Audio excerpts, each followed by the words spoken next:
disputare partite ad altissimo punteggio. Non è bastato tenersi aggrappati a Torino fino a pochi minuti dalla fine. I Granata non hanno sbagliato nulla, complice anche qualche errore arbitrale di troppo che ha punito la Fortitudo.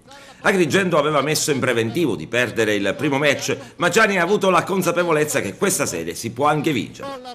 Torino ha dimostrato tutta la sua forza, ha lottato su ogni pallone, ha sempre tenuto a debita distanza l'avversario che comunque ha corso tanto, ha causato non pochi grattacapi, ma la squadra di Bacchi, dicevamo, non si è lasciata mai infilzare di rimessa.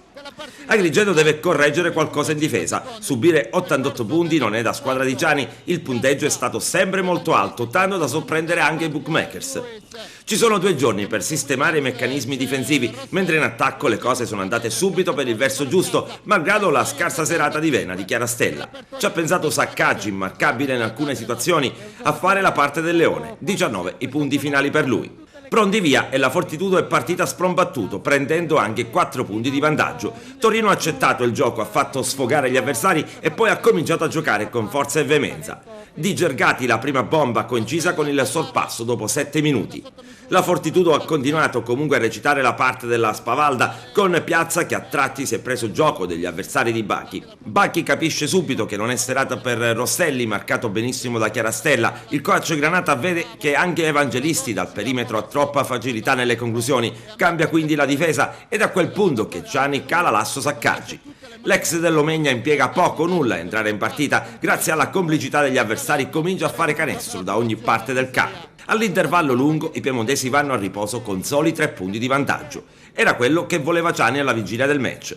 Nel terzo quarto le 2 squadre tornano in campo con lo stesso canovaccio dei primi 20 minuti. Si gioca sempre all'insegna dell'equilibrio, a un canestro dei torinesi segue un canestro degli agrigentini.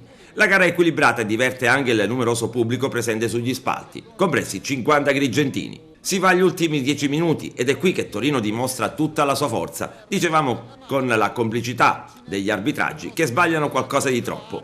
I Granata stringono le maglie difensive, la Fortitudo comincia a sbagliare. Il solo Saccaggi riesce non solo a concludere le occasioni semplici, ma pulisce le occasioni complicate, le cosiddette palle sporche. Torino prende il largo a 2 dalla fine, va a più 10, la Fortitudo a quel punto getta la spugna. Vincere su questo parquet è possibile, bisogna essere più cinici. Quando Torino e Mancinelli in particolare calano di tono, bisogna subito approfittarne. La Serie A è ancora possibile, d'altronde anche contro Verona la serie era cominciata con un KO. Del pubblico torinese, il tiro da 3 punti sbagliato da Ron Lewis. Si conclude in questo modo la sfida Domenico, una vittoria maturata negli ultimi minuti. Torino ha dimostrato di essere più lunga di Agrigento, ma Agrigento ha dimostrato di essere una grandissima squadra. Assolutamente, applausi a entrambe le formazioni, davvero Agrigento ha retto splendidamente, mi sento di dire, per 40 minuti. Dopodomani sera saremo ancora